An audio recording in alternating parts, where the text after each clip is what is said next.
What?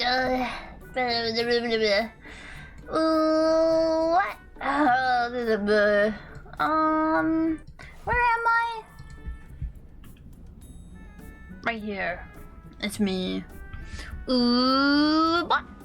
It's me. Hello. Welcome back. We're so fucking back. What you doing with that pen? You know, writing,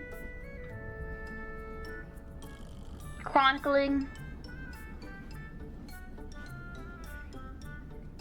You know, normal stuff you do with pens.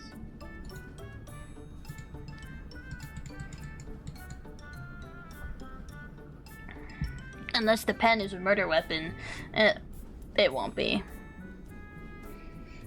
I like almost fell asleep and completely missed stream. I'm gonna be real with you guys. I'm very sleepy today. I have done nothing but overtime this week, so I'm very sleepy. I'm always so sleepy. But I felt bad about myself for doing so much overtime this week. So guess who went to the bakery? Good time to read books. That's true. That'll put me right to sleep.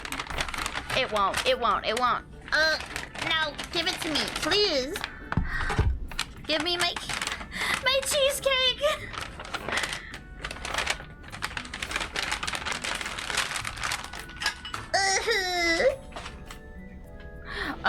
Okay. I've got my cheesecake. I'm normal now. Okay. I'm gonna snack on a little bit of my cheesecake. Perhaps. Just like a little bit of my cheesecake, you know? Just like a little bit.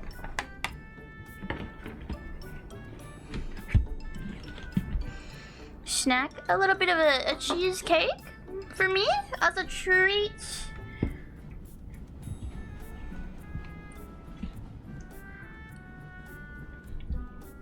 I was gonna eat this last night, but then I got distracted. I got this yesterday, technically.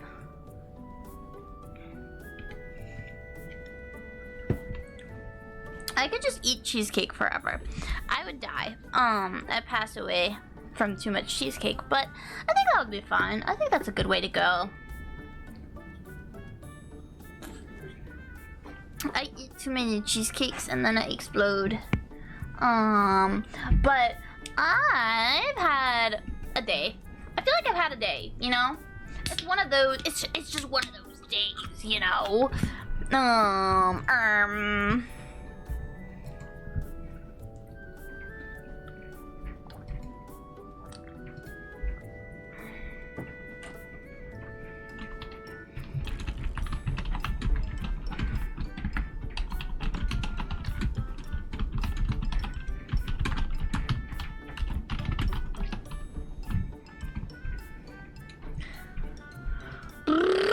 You're so late. I just started. I've been just dissociating, eating my cheesecake this whole time. Dizzy, welcome in. Welcome in, welcome in. Welcome in, welcome in. Welcome in. Welcome to book club. I keep doing that. I need to properly click out of the thing. Otherwise, I'm gonna get flung. But yeah, I got my cheesecake. I'm very excited about it. I hope you guys support me in this. Well, I heard you a can open. What are you drinking with it? I'm drinking iced tea.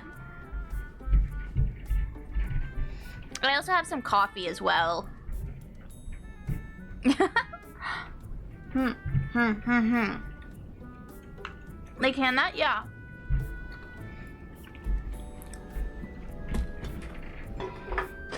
Of course. Umi Thursday! Hi, Bowers! Welcome!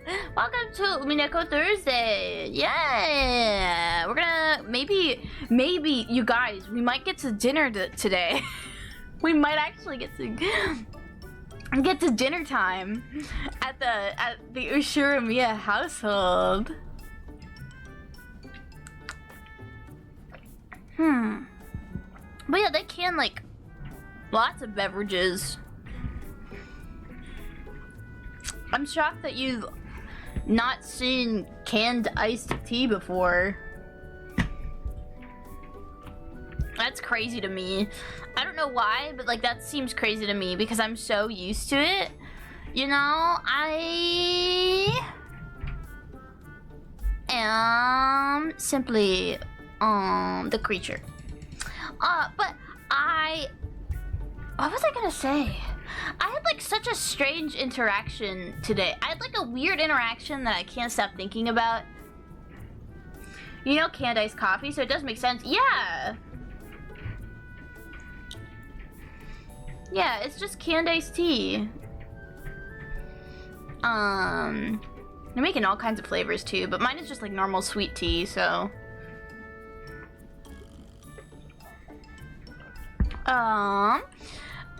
What was I gonna say? I had a weird interaction today. Well, it's not like a weird interaction, but it's one that I'm like, huh? And then I'm like, wait, that's normal, I guess. Maybe?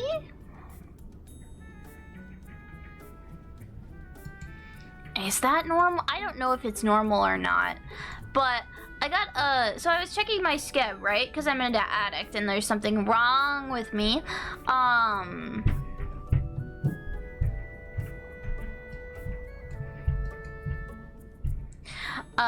But I got a appeal today that referred to me with the Sama honorific. And I'm like, huh? Seer Sama? That's me. What the heck? I'm sure that's me. This surely will go to my head. I think I was talking to Winnie about it, and Winnie was like, this is going to go to your head instantly, isn't it? I was like, yeah, baby!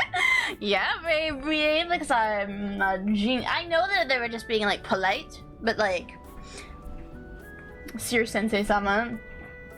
Yeah. You can call me Seer-sama because I'm so cool. I'm so cool and awesome.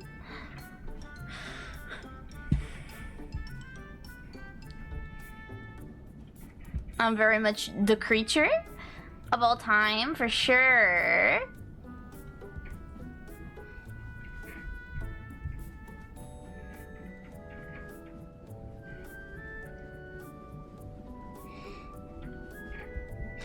But I am just thinking about it. I'm like thinking about it's like something you don't normally get referred to as.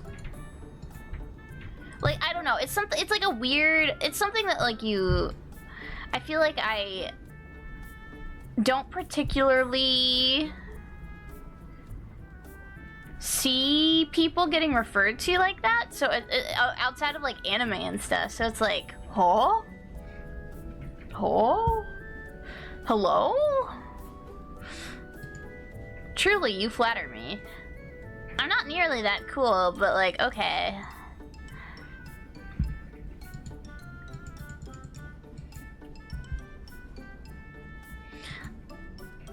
I mean, I am that cool. I'm so cool.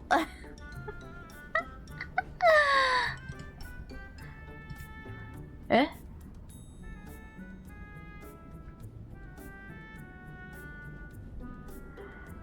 Wait. Sorry. I just saw something come up on my timeline. Why wasn't this recommended to me earlier? Why is my timeline not freaking out about this? Are they announcing A of the Somnium Files 3? Oh my god, I'm gonna black out and play A of the Somnium Files.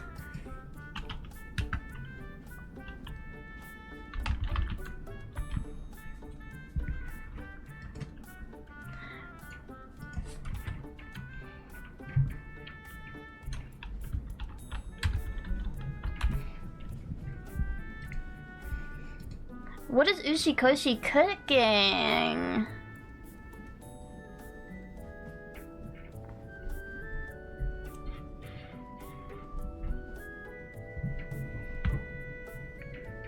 Let's see.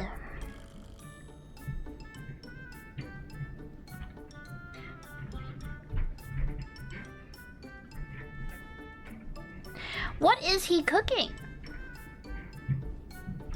What is Kotaro Ushikoshi cooking?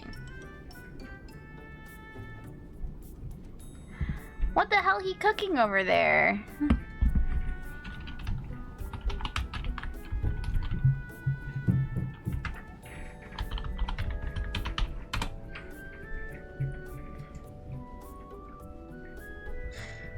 Just tuned in, how are you all? I'm good! I'm losing my mind. They just, Kotaro Uchikoshi's, tweeting cryptically again. Is he going to announce he has the Somnium Files 3? He better. He better.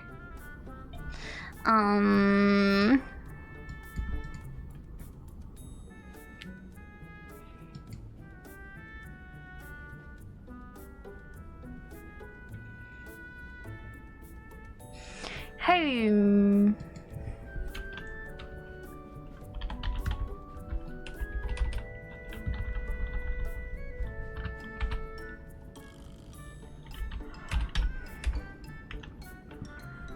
No, it's not. They haven't announced they're making a third game. They haven't announced it, but Kotaro Uchikoshi is tweeting cryptically again. Here, I can link the tweet even. If you would like to perceive whatever the hell he cooking. What is he cooking? What do you call a cow on stilts?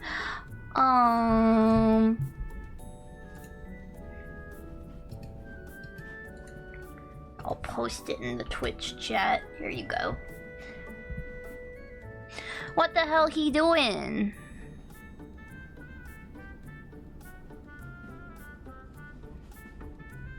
High stakes. That's true. That is high stakes.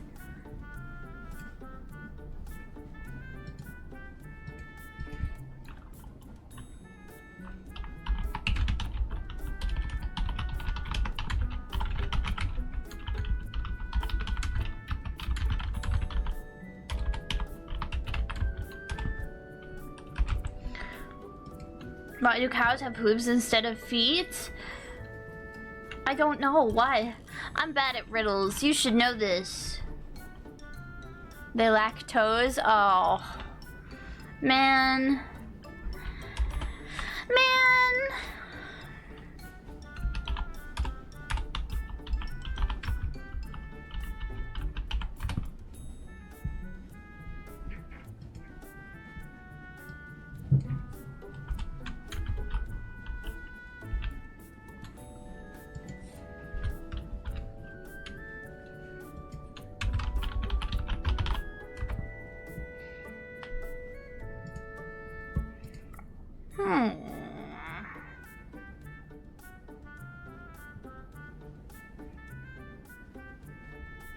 What is he cooking? I feel like I'd have to play the Somnium Files with someone who's never played it before. But I want to play the third one. I need to convince more people to play it so I have to convince more people to play it. How do you count cows with a calculator? Oh no. Aw, man.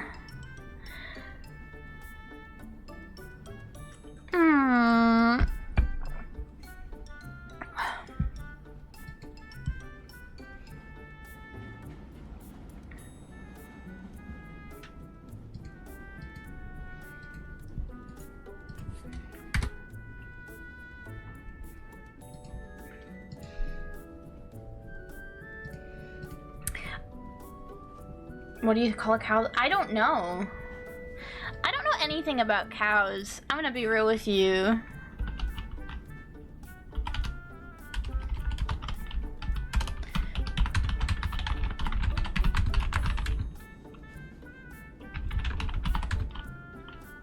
Hi, Wolfen! Welcome in. We're talking about Zero Escape and AI the Somnium Files.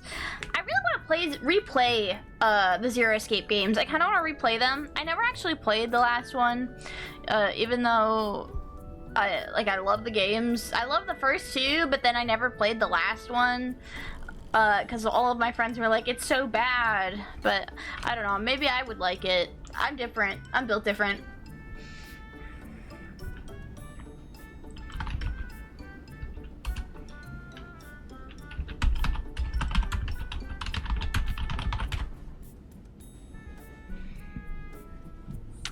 I can't believe this. This is crazy. What are they doing? What is he cooking?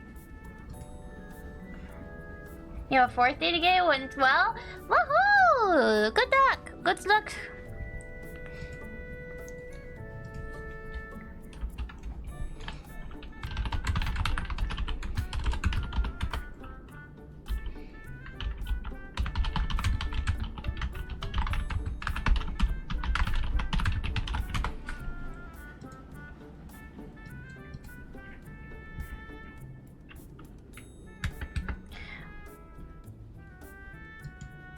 Man,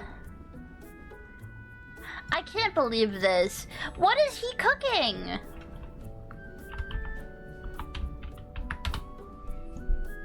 What is he cooking? Oh my god.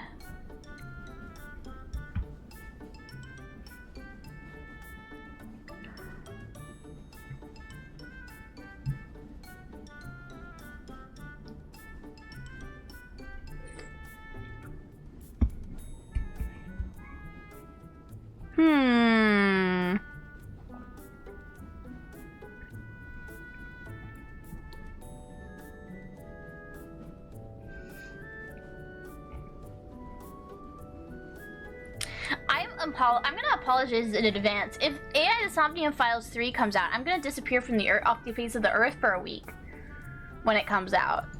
Sorry. I think this is what happened when I played the first one as well. This is what happened when I played the second game came out as well. I bought it and then I dropped off the face of the earth, played it in like a absolute state for like 3 days. I think I played it for like 12 hours a day for like 3 days straight till I beat the game.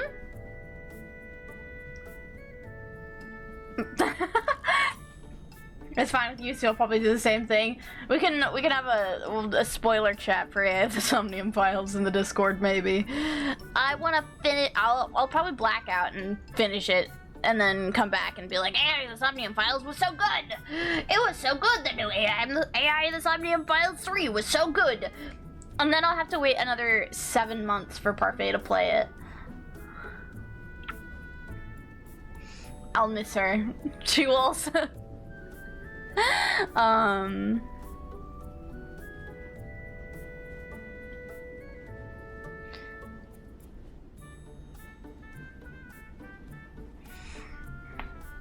Retreat to your cavern, not come back to like 100% it. Yeah, I'm kind of the same way. I'm the same way.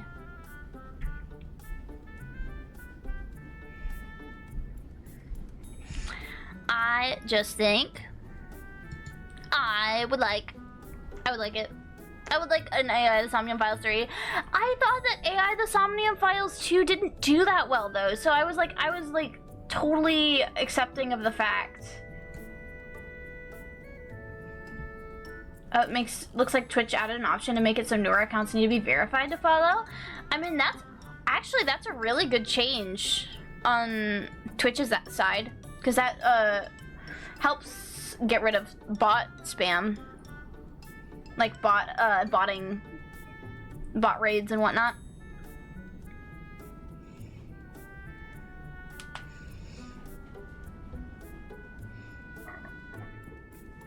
Yeah, I know they rolled out a couple of changes on Twitch recently.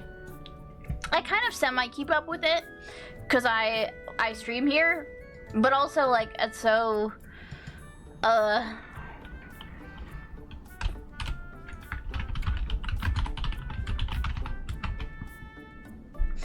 I can't stop thinking about it. I can't stop thinking about Kuroto Ryuki. Can we talk about that for a second? I can't stop thinking about that guy. I want to play I Need for Ryuki. I kind of like him. He's kind of like a little freak. He's kind of like really pathetic, and I like that about him. And also he's just like, you have options for how long the account has to be around before it removes the restriction. That's really interesting. I actually quite like that. It's a good change because it directly combats the issue that people have been complaining because we're like smaller creators and whatnot. Like even like other creators are getting like bot rated and like bot followed. And then getting their account suspended due to it. Like for like botting follows and whatnot, even though they're not the one that botted the follows. But it's a good change. I think it's good on Twitch. It's a great change, and I'm sure it'll help a lot of creators out who have suffered from like bot raids and whatnot. I personally I don't think I've ever got like bot raided like that before. I don't think. I'm gonna knock on wood, and it's which is strange because there's good tools to remove those follows now. Yeah. Well, I mean, the thing is like when it happens in the first raid, when an account like suddenly blows up like that, and there's like a bunch of new accounts following when there's a bunch of new accounts following a Twitch user, Twitch will flag it, and usually it would end with the streamer themselves getting suspended for botting follows, since that is against Twitch TOS. Even if they didn't bot Twitch follows, they just were there and someone else botted the follows for them. And it's a way to kind of harass streamers. So like the verification allows for a little bit better control.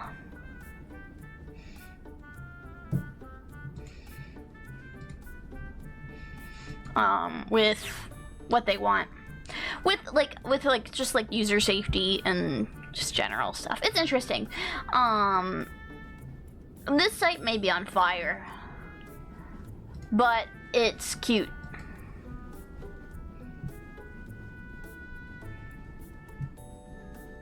As long as sometimes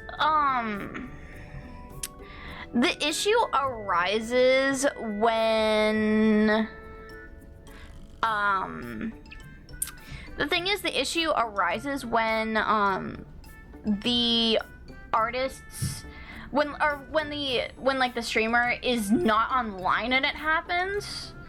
Like if they're offline. I saw a case of that the other day where someone got their account suspended for 7 days because they weren't even like, they hadn't even streamed in like a day, and someone botted them a bunch of follows, so their account got suspended because of that. So I'm assuming it's because of that. Where in the cases where like things they can't get like it's not the streamer's fault for someone else's like malicious intents, you know?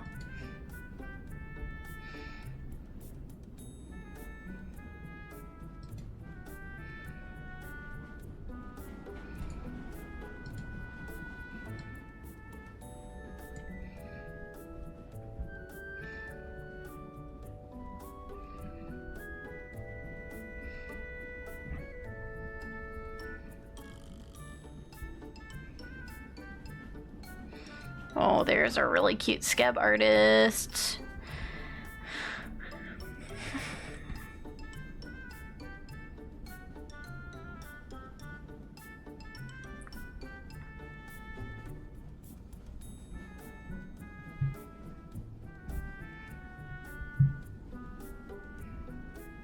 Okay, we should probably start reading, huh? I guess yeah, I've gone for like 20 minutes.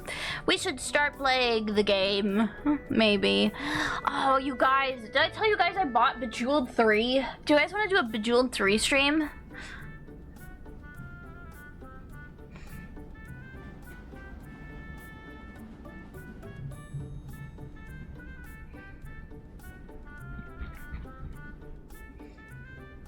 Matching gems, let's go! I want to play Bejeweled 3 so badly. Maybe I'll play that instead of Disgaea on Saturday. Maybe we'll do a Bejeweled 3 stream. Let's see. Where am I?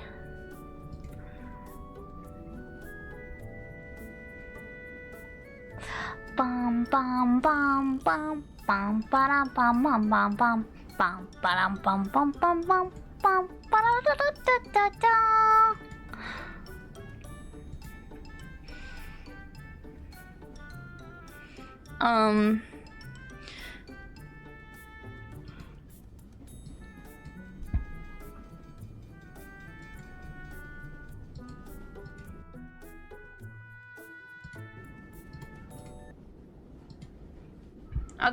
Okay, let's go.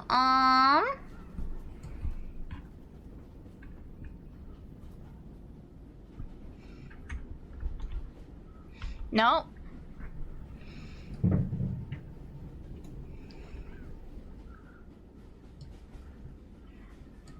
Hi, Repeat Switch, welcome in.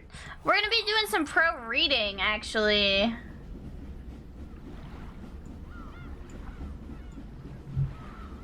Why is my stuff all messed up?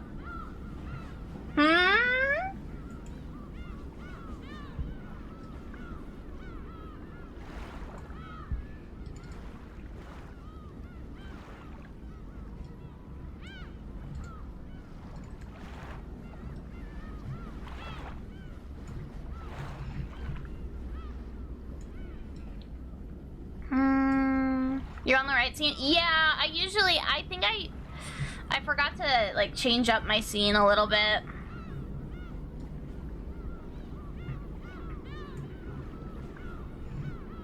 Cause usually I have,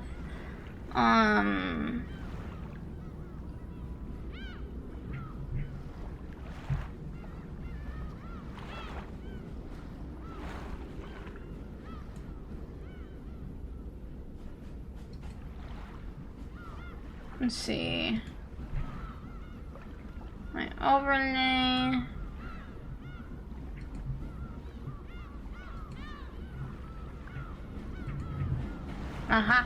There we go. I just had usually I have it, in a specific way. Laid out in a specific way. But apparently it was a little messed up today, so. There we go.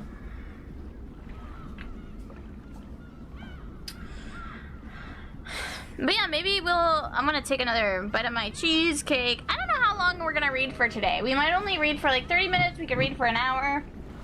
We could read for longer. I don't know how long book club will go today.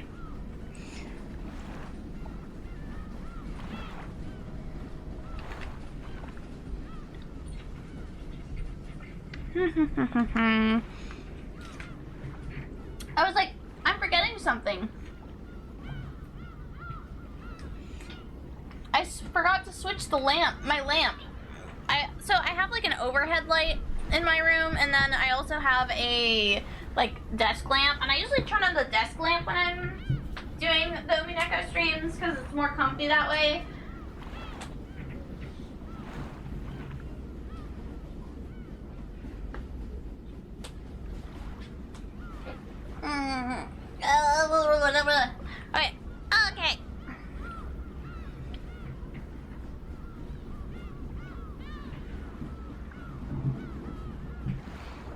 Okay.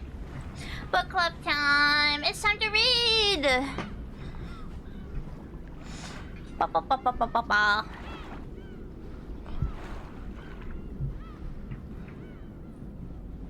My neighbors are being...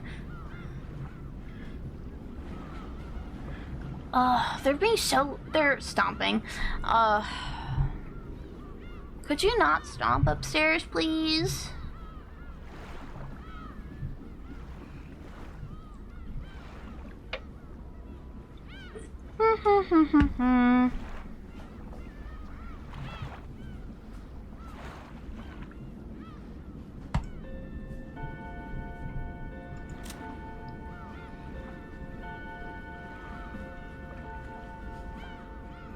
HoloCure people are releasing a game tomorrow, it seems. Yeah, their new game. I thought it was delayed.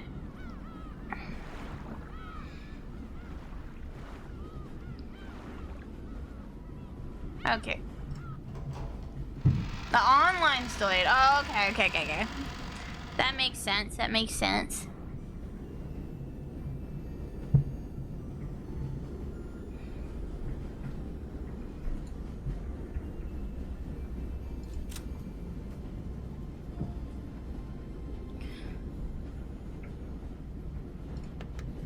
Wait, hold on. I forgot all of my stuff. Wanna lurk for a little since you're doing your old thing? Minecraft? You'll probably switch. Feel free to lurk. Let's see.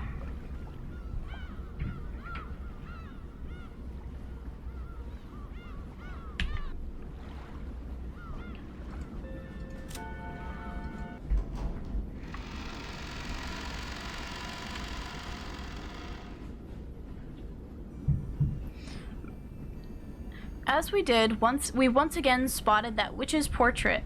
However, spotted is probably not the best word to describe that experience.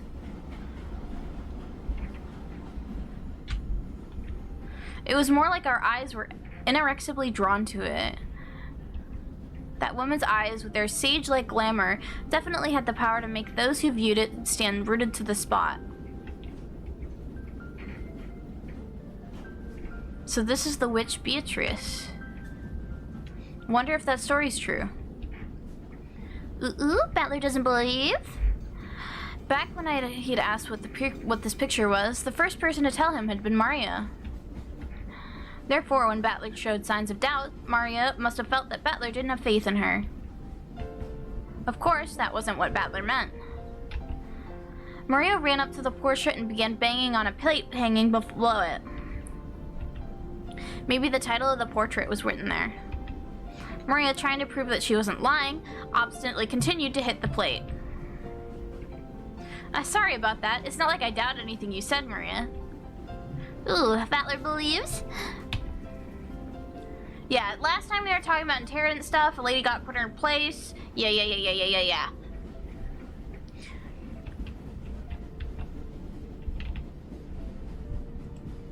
Ooh. When he patted Maria's head and apologized, she seemed to accept it, sticking out her chest and proudly oohing. What's this? My beloved witch Beatrice. Behold the sweet fish river. What's with this huge epitaph?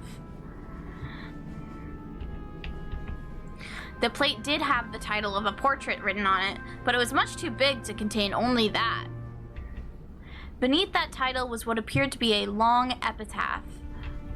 If you just skimmed over it, several unnerving words would jump out at you. Incredible, isn't it? Grandfather had that made. Pretty deep, huh? Ooh, I know. It's the place where the gold's hidden. Wait, is the story about the Ushiramiya family's hidden gold? Now there's another thing I remember from long ago. Hold on, Aniki, is this for real? Grandfather had this made, but he never said anything about this picture or the epitaph. So even amongst the family, it is often whispered that it indicates the location of Grandfather's hidden gold, and that he will relinquish the inheritance and the gold to the person who solves the riddle. Ooh, I heard that too. Lots and lots of gold. Well, something like that. Something like 10 metric tons of gold bars. I think it's fake, though. Still, when you read about an epitaph like this, it almost seems real. I think that I already explained Grandfather's upbringing, but let me also mention the Ushiramiya family's legend of the gold. Grandfather succeeded the Ushiramiya family after it was destroyed in the Great Kanto earthquake, and by successfully riding the stormy seas after the war, he managed to accumulate great wealth. That much of the story everyone knows. However, this is where the strange part begins. Part of it involves Grandfather's black magic obsession, so its credibility is extremely low, but... well, wait till the end before you doubt or make fun of it. After the war, Grandfather correctly predicted what the future would hold and won in a huge gamble, accumulating a vast store of wealth. But there's a mysterious legend about how he gained his initial funding. Grandfather came from a branch family and had no connections in the business world or the financial world. Even though he later built connections with the occupying forces, he supposedly started as a nameless person who hadn't yet gained anyone's trust. It takes trust to gather money. There's no way anyone could lend money to someone they didn't trust. How did Grandfather, who had no reputation at all, manage to obtain his first vast chunk of funds? When asked that question, Grandfather supposedly answered like this. On a certain day, I encountered the Golden Witch Beatrice. Grandfather then went on and on about his continuing research into alchemy and techniques for summoning demons in order to become a great magician. And the entity summoned as a result of that demon calling ceremony was the Golden Witch Beatrice. He apparently made a contract by which he would receive his fortune and honor in exchange for his own soul, which then granted Grandfather 10 tons of gold. Grandfather used his gold as collateral to prepare a vast quantity of funds, which he then used to multiply his wealth many times over and revive the Ushirimiya family. It seems this story is so old that... Oh shit. I didn't change the...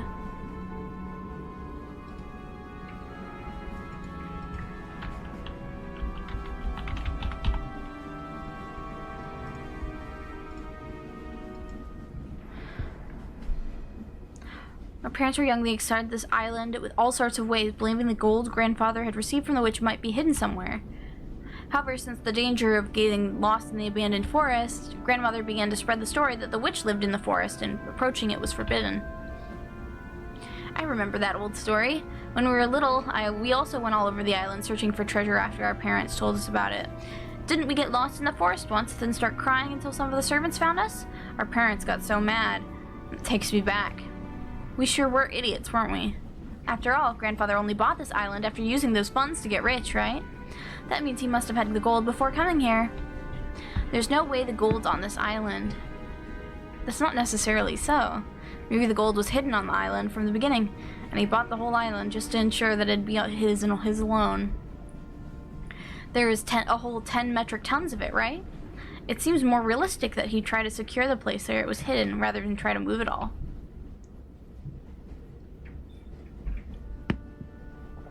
This epitaph was made 2 years ago, and since Grandfather wrote it himself, yeah, it does make the legend of the gold seem more believable. The so-called witch's gold that revived the Ushirimiya family weighed 10 tons. Maybe that's sleeping somewhere, waiting to be turned over to whoever can solve Grandfather's riddle. Maybe that's why he did it.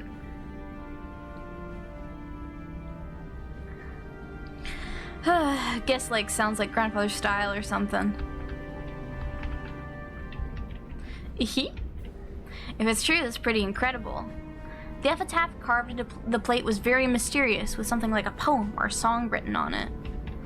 The text was incredibly disturbing, filled with the signs of Grandfather's black magic hobby, and its contents were in truly bad taste, but it could definitely be viewed as a puzzle, which, if solved, might lead to the hidden gold.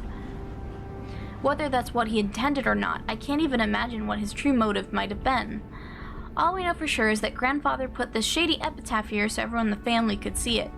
We also know that he's hinted at the existence of the gold without ever talking about where it might be hidden, at least so far. These facts were embellished by the imaginations of our parents, who were convinced Grandfather was challenging us to a battle of wits. Sounds just like my dad, so greedy he'd take something like this so seriously. He may laugh at Grandfather's black magic obsession, but he'd still believe the story about the hidden gold. It just sounds so good. Well, it's certainly not a realistic story. At that time, when Grandfather was still nameless and had no connections, there was no way anyone could just lend him a massive quantity of gold bars for free. If such a person actually did exist, it's not unthinkable that Grandfather would call such a sponsor a witch. Yeah, but it's 10 tons. 10 tons! If you cash that in, how much would it come to? I mean, it'd have to be a ridiculous amount, right? It certainly would be a ridiculous amount. They say that the total amount of gold mined by humankind since the dawn of history is 100,000 metric tons at most. That's 1/10,000 of all the gold humankind has obtained throughout history should belong to one person is just insane. On top of that, this witch supposedly had all that gold collected in one place and was able to lend it to grandfather just like that. We're not talking about any ordinary person. Well, to me, that 10 tons number seems pretty fishy. After all, no one's actually seen it except grandfather, right? Even if we assume that some generous witch existed and lent him some gold, maybe it was closer to 10 kilograms than 10 tons. Even 10 kilograms would be a pretty incredible sum, right? Ooh, 10 kilograms of gold is how much? Maria, who wasn't following the story and felt like she was being spoken in riddles, finally found a place where she could ask us a question. It was a question I also wanted answered right then. Whether it was 10 kilograms or 10 tons, it still felt like a huge amount, but I had no idea exactly how huge. George Aniki folded his arms and tried to remember the market price of gold. Well, even the value of gold is affected by the market, and the value of physical gold can change depending on its purity and the trustworthiness of the foundry. You'd also need to pay handling fees to cash it in. However, that doesn't change the fact that it's a precious metal, and some people would estimate that humanity will mine all the world's gold within half a century if gold mining continues at its current rate. Just guessing haphazardly, I think you could expect a price about 2 million yen per kilogram. Whoa! Just now I just randomly said 10 kilograms since it sounded smaller, but even that would be worth 20 million yen, wouldn't it? Ooh, I weigh 28 kilograms.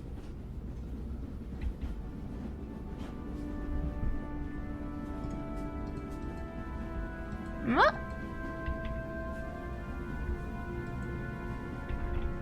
Hello?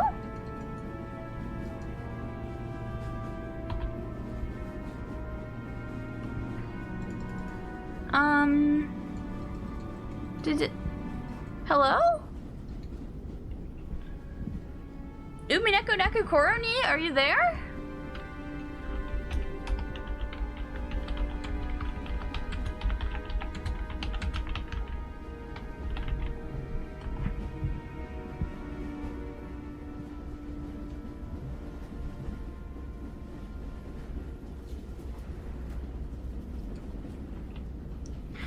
Oh, Beatrice.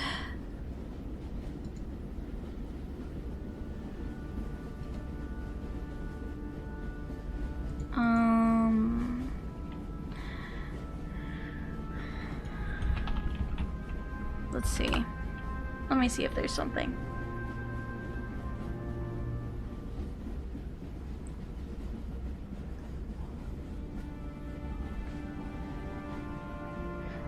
Those are my most recent subs, follows, and cheers.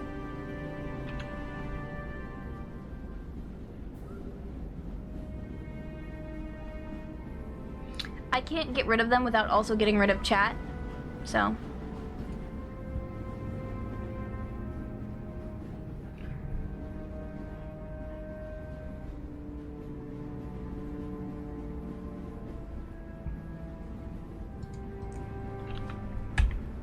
Do I have to close the game and reopen it? Do we have to redo that fucking whole scene? Are you serious? Ah!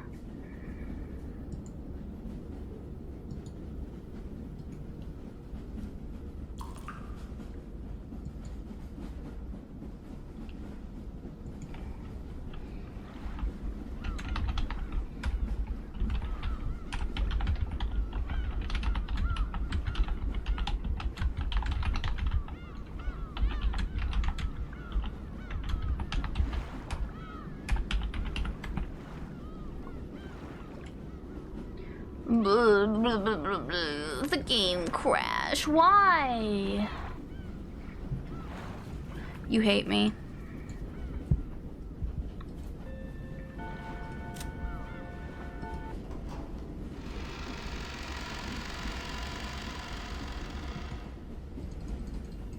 Yeah, we can just go forward.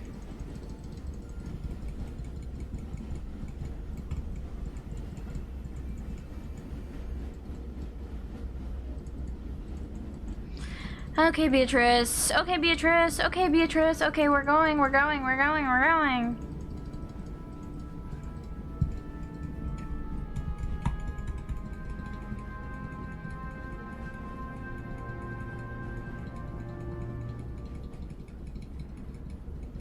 We gotta go fast.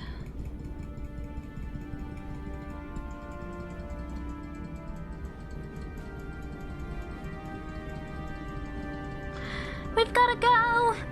Beatrice, why'd you crash my game?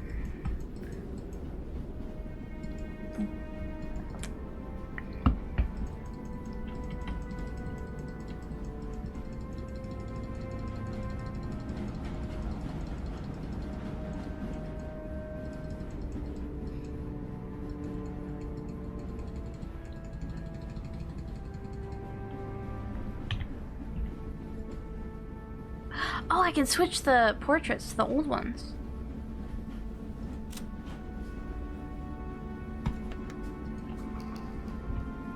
I'm gonna do this just in case.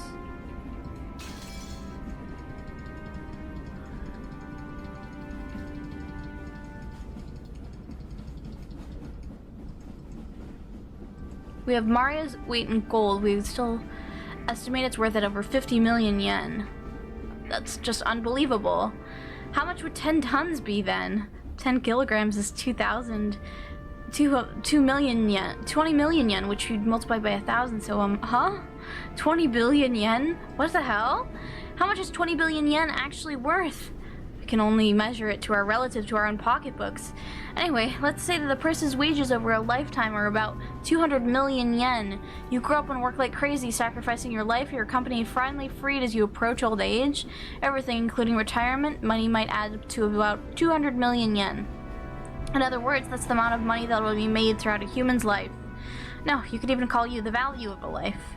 So 100 times that sum is an unbelievable amount of money. If you work from age 20 to 60, that's 40 years of work. So it's equal to 4,000 years of work wages. If you worked every day starting from the Jomon period, you reach that number about now. That's so fucked up how you think about big numbers. Have you ever thought about like how big numbers are when referring to money? And how fucked up it is that people have a lot of money? Ooh, is 20 billion yen a lot? Heck yeah, it's a lot. Mario, you love shortcake, right? You could buy more shortcake than you could possibly eat for the rest of your life. However, while that may be possible with 20 billion yen in cash, I don't think it would be very realistic to have that much in gold bars all in one place. Just as I said, gold is extremely heavy, so it isn't exactly convenient as a method of storing wealth. Sure, you could imagine someone gathering their fortune together as incredibly high-value stocks or precious gems. You often hear people who traded their wealth for precious gems so they could carry it around with them during chaotic times of the war. But you don't usually hear stories of people exchanging their wealth for gold. It may be heavy, but it's the most trusted and stable form of wealth internationally, so maybe that was important. For example, bonds are just scraps of paper if the whole country goes under. You can also look at it that way, but even one 10-kilogram ingot is pretty heavy to carry around. Haven't you heard? A 50-kilogram person can't carry a 50-kilogram bag over their shoulder. With that many gold bars, the amount of labor and risk for even one person would be hard to calculate. So what you're saying is, well, it'd be one thing if you could have a stack of banknotes worth 20 billion yen. 20 billion yen in gold would be such a big mountain that it'd be kind of pointless. That's right. Although the legend of the gold does have a pretty interesting ring to it. Just the part about the 10 tons of gold makes it pretty much impossible. If you think about it logically like that, it sounds obviously fake. Kind of brings you back down to reality. Anyway, that's grandfather for you. Maybe he exaggerated the story about how some kind wealthy person gave him a loan by saying he got 10 tons of gold from a witch. Even the number 10 tons feels pretty symbolic. You mean like his gratitude for the money he borrowed was worth 10 tons of gold or something? Maybe some rich and leisured wife generously granted it to grandfather, and maybe he started calling this person a witch. I see. Jessica's example isn't bad. Someone who generously lent a large sum of money to grandfather while he still had no reputation might as well be called a witch. Furthermore, grandfather actually did use that money to build a vast amount of wealth later on. The fact that this person is so great that judging people might also justify calling her a witch. Also, since she went through the trouble of lending all that money, she might have enthusiastically overseen how it was spent. The decision to unexpectedly get involved with the occupying forces and the profit from the Korean War demands might have inspired by the witch herself. It also might explain why he claimed to have received both wealth and honor from her. I see. So in other words, this witch lent grandfather the funds necessary to revive the Urshiramiya family, and he owed her big time. And then he felt so grateful that he had this huge painting drawn and displayed? Yeah, it's not that crazy a story. It's even possible this person is an old granny who looked like a witch. Maybe grandfather idolized her, and that's why he had her drawn to look so beautiful. It's like if we ever did meet this person, she wouldn't be nearly this pretty. That's possible. The name Beatrice sounds pretty Western, and you think about how everyone in our family has Western names. Even the name Beatrice is the result of grandfather trying to rearrange some Japanese person name to make it sound Western. I get it. That means this pretty girl doesn't exist outside the picture. That means I won't be able to... Battler. I'm gonna rip him to shreds. In the first place, isn't having a witch pretty bizarre by itself? Like you could find something like that anywhere on Earth. I laughed and made fun of the witch, trying to distinguish myself from the kid I was 6 years ago who fooled the witch in the forest when Maria tugged on my sleeve. I could tell by how hard she pulled that she was a bit upset. What is it, Maria? Ooh, Beatrice exists. Maria stared up at me. She had her usual sour look, but I could tell she was angry by the color of her eyes. Witches exist! Witches exist! Ooh. Well, sure, they do exist, but if you turn the TV on and watch anime or something, exist! Witches exist! I started getting impatient, not knowing why Maria was jumping on me all like this. Then Jessica tapped me on my shoulder and whispered, "Dumbass, you're smashing a kid's dream. Maria really believes things like witches and Beatrice exist." Come to think of it, Maria, in social studies at school, you were asked to write what you wanted to be when you grew up, and you wrote witch, right? Tears started to run from the corners of her eyes. To a girl who wants to become a witch in the future, the existence of Beatrice was proof that witches do exist in this world, and was therefore an image that she yearned after and admired. Exist, witches exist. But Badler doesn't believe. It's okay, witches do exist. I believe it. It's okay, Queen. He's gonna get his shit rocked soon. George Anakin kneeled down and hugged Maria's head. Watching this, Jessica poked my side. So that's what it is. It's like shouting Santa Claus isn't real, exists in front of a child who believes in him on Christmas Eve. I'm not the kind of guy who likes to shatter kids' dreams. Oh, I'm sorry. I wasn't trying to make fun of your dreams, so I apologize. Beatrice does exist. Even now, she's living in the forest and comes to the mansion every night to peek in and see what everyone's doing. So, you shouldn't go in the forest. At night, you mustn't stare into the dark forest. You might be seen by the witch of the forest, Beatrice. After all, grandmother said so. Ugh. Really? Battler really believes? Yep, I believe. Sorry for doubting it. Sorry. Come on, let's make up. I stuck out my hand and Maria grabbed it with her tiny hand and we made up. I'm so sorry you had to learn about this kamikaze. It's just in the game though. Just in this world. He does exist, don't worry. Maria didn't grumble any more than that, so George and Anakin just go relieved.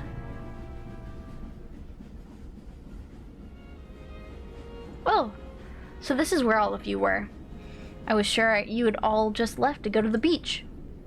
Shannon, carrying a basket, was surprised to find us all gathered in front of the portrait. Ah, Shannon. Well, this is the first time Battler has seen Beatrice's portrait. He was just fascinated by it. That's right, it certainly is fascinating. Beatrice Sama is truly beautiful. I'm sure that she has captivated a master. In addition to the patron theory, there's also a theory that she was grandfather's first love. Either way, though, it's been several decades since we met her, and even now she holds a special place in his heart, which must mean he's still captivated by her. Sheesh. That must have made grandmother pretty jealous, huh? Not really sure, but that might actually be true. Is Chat supposed to be hiding behind the table? Yeah, you guys can sit there.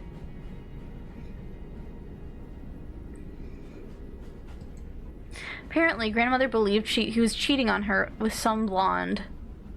Ooh, good smell. Good smell coming from Shannon. Maria sniffing. approached the basket Shannon was holding with great interest. After hearing that, I noticed the fragrant scent with a touch of vanilla. Oh, I apologize. I was told by Kumasawa to bring them to everyone. What is it, I wonder? Oh, excellent. Cookies. Ooh, want to eat cookies?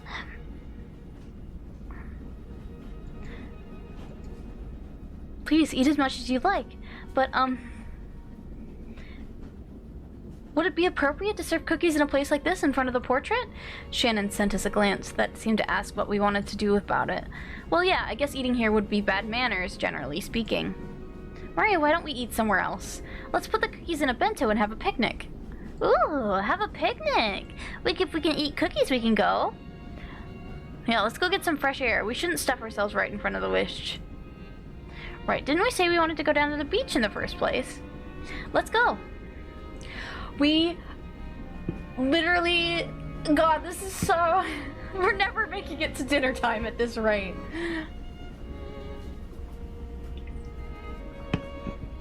Shannon, sorry, but could I ask you to get us a blanket to sit on, some flasks of tea? Right, certainly.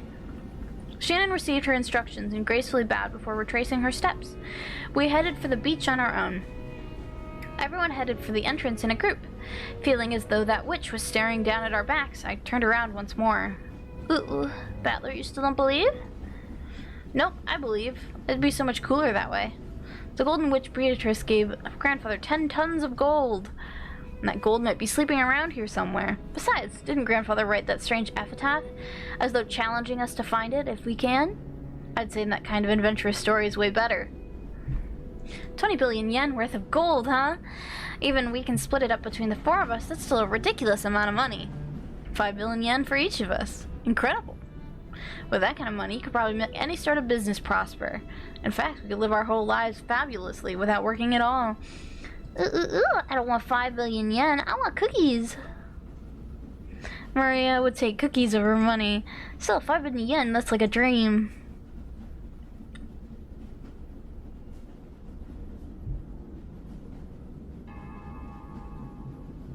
Ridiculous. Is it possible that you all truly believe in Father's legend of the gold? Of course we don't believe that story about a witch giving him gold, but there's no mistake about the gold itself. The fact that Father obtained gold bars from an unknown source has been confirmed in several ways. We've heard that before the president of the Muraso family died, Father showed him a large pile of gold somewhere. Father used that man's claim as proof that there are 10 tons worth. That's just the nonsense of a senile old man. Along with Father, he was just fabricating a story. You can't take it seriously. If that gold didn't exist, he wouldn't be able to gather so much funding. Before the president died, he was a person with a sincere personality that he earned the respect of many in the business world. He wouldn't have become a partner to such fraud. Aniki. The president of Marasu definitely saw it. 10 tons of it clearly with his own eyes. Even more, Dad let the president take one ingot at random and have it examined. The results of the examination showed that the 10-kilogram ingot was 99% pure. He said that the Ushiramiya family crest, the one-winged eagle, was printed on it. Almost instantly, the Ushiramiya legend of the gold spread amongst the fixers in the business world. Gold from an unknown foundry has a poor rate of conversion into money. Thinking that it was a chance for divisive profit, they accepted it as collateral, and as a result, Father was able to receive massive loans. Is there no limit to the absurdity you're willing to upset? How old are you people? Are you still taking that nursery tale you turned as children seriously? Where's the proof that this 10 tons of gold even exists? Aren't you just parroting the lies of Father and a few of those close to him? Of course it's just a story, but still, Moniki, the amount of money Dad has raised required a suitable amount of collateral. Even if the gold itself was just a rumor, it's an undoubtable fact that he showed them a treasure of comparable worth. It was just an illusion of money created by our penniless father. He acted as though he actually had gold that didn't exist, fooling his sponsors. It was probably the gamble of a lifetime. Luckily, his use of those funds proved successful. If the Korean War demands hadn't come and the Rishiyama family had not been restored, Father probably would have been hounded as the crook of the century. So are you saying the gold never existed and the father made it all up? Of course.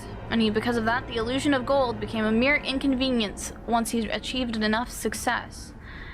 That's why later on, Father added all that about a witch and black magic, weakening the credibility of the entire story. In other words, he revealed the illusion of the gold was a fabrication. He claimed to have received the gold from a witch, so no one would believe it existed at all, right? It's also possible he said it for your sakes. Nevertheless, here comes some stupid offspring wanting to divide up this non-existent gold along with the rest of the inheritance. Rosa, don't tell me even you believe in a fabrication like this. I can't prove whether or not Father really had the gold. I just want to claim my rightful share as one of Father's 4 children. Seems even you have started to talk that way, Rosa. I see, so that's what you're all getting at. You're trying to claim that I'm attempting to keep all the gold for myself. Nisan, you've gathered a massive supply of funds. That's a fact. If we rule out the possibility that you've been embezzling Father's personal funds, then there's only one possibility left, right? Aniki, we've been thinking that you might have found those 10 tons of gold bars. Ridiculous. Such a thing never existed in the first place. Then explain yourself. Was it embezzlement of Father's assets or Father's hidden gold? How could you have gathered so much funding if not one by these methods? Even I have many friends in the political and financial realms. I've earned their cooperation, nothing more. And on that matter, I have no responsibility to explain myself to you. You understand, don't you? There are some topics that ought not to be spoken of. If you insist on that point, it's all well and good for now, but Aniki, Dad doesn't have long. Nobody can ensure that he'll live to see this day next year. The inheritance process will begin at the instant of Dad's death. We'll arrange for lawyers and accountants who are all impartial to all of us and have them extend Dad's financial situation. At that time, if it comes to light that you have unjustly interfered with Father's money, you understand, right? I don't have a clue what you're talking about. You're starting to make me feel as indignant as my wife was. Of course, Father's gold is part of Father's fortune. We understand that its money we can't reveal openly, but the 4 siblings would have an equal right to it. In other words, we're going to have your financial situation investigated as well as Dad's to determine whether you're hoarding the gold or not. Isn't this a great opportunity? Right now, prove the existence of your so-called support from friends and acquaintances. That way we can sportingly apologize for foolishly doubting you. Right, Rosa? That's right. Kraus, you are the only one who's dodging the issue. If you are guiltless, you could just prove that you are in the right, but you aren't even trying to do so. However, Aniki, we still have to consider your position here. As Dad's representative, you're probably bearing a larger share of the burden that we are. We've been living terribly relaxed lives until now, so it wouldn't be fair for the rest of us to complain without taking your efforts into account. It seems you cannot make your mind whether to flatter me or slander me. Please get to the point. Basically, randomly investigating nitpicky aspects of Father's wealth seems like a pretty crude way to go about it. As you said, Kraus, there may be movements of money that have been difficult to explain. We've come to consult with you today while we're fully aware of that point. Both sides stand to gain from talking about this now.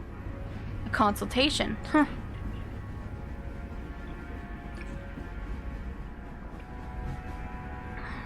When the inheritance is divided, you'll be rewarded for your years of hard work, taking care of Dad by an agreement that's generous in your favor. Don't misunderstand us. We aren't all saying that we'll abandon our rights, but when we make our claim for what we deserve, we might as well offer a generous understanding for your position. That's what we mean. In other words, if you accept our conditions, then when the inheritance is divided, we'll leave the investigation of Father's financial position to you. All of the siblings from Eva downward suspected that Kraus was trying to steal their father's wealth, so letting Kraus report the state of that wealth was extremely contradictory and a huge concession. If, as they claimed, Kraus was actually embezzling money, Kraus would be able to hide that fact, besides which it would be possible for him to control the distribution of the inheritance in a manner favorable to himself. Kraus, realizing that it sounded too good to be true, he couldn't help but feel suspicious. He couldn't help but worry what they'd ask for in exchange. After mistrusting me completely, you now say that you're willing to restore your confidence in me as the eldest sibling, so what is it you want from me in return? Just what we deserve as siblings? You aren't the kind of person who steals Dad's property, but you aren't being financed by some patron. Considering all that, there's a certain explanation that satisfied the rest of us. Nisan, you found 10 tons of gold and used that as collateral to gather some funding. Yes, just like Father did in the past. If that's the case, there won't be any funny business in Father's finances. You've always been a good son, looking after Father. Why would we mistrust a person like that? You're being so roundabout, I can barely understand you. Please speak in clearer and more practical terms.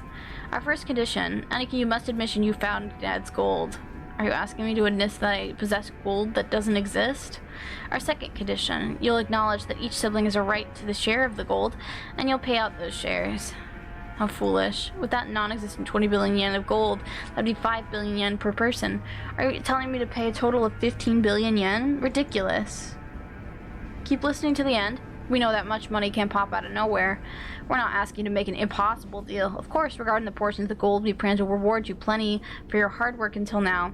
Our third condition, the portion of the gold to the one bearing the title of successor to the Ushiramiya family head will be 50%. The remainder will be considered the fair share of the siblings and divided up. Of course, this also includes you, Kraus. Of the 20 billion, 12.5 billion will go to Aniki, 2.5 billion will go to Eva, 2.5 billion will go to me, and 2.5 will go to Rosa. That division scheme makes me so grateful I could cry. So you're saying for the sake of the gold that doesn't exist, I must pay you 7.5 billion yen. What's wrong? Son, your share is 5 times the size of ours. These are such good terms, I'd be jumping for joy. Our fourth condition, the gold will be liquidated and distributed along with the inheritance at the time of father's death. However, as a deposit, 10% of our portions are to be paid to us promptly. These payments must be paid before March of next year. What do you think? This is an ideal chance for you to restore the trust regarding your handling of father's assets, isn't it? Of course, it might be impossible to get the full 7.5 billion before father dies, but it should be possible for you to manage a deposit of 750 million, right? Paying 700 million in half a year might sound like a pain, but you should be able to manage it with all your friends and political business spheres. Normally, we'd hope to receive the 7 billion right there. But out of concern for you, we'll show our sincerity by asking for 10% of that for the time being. The remaining 90% can wait until the inheritance is distributed. See? Even you'd be capable of managing a mere 10% to show your insincerity.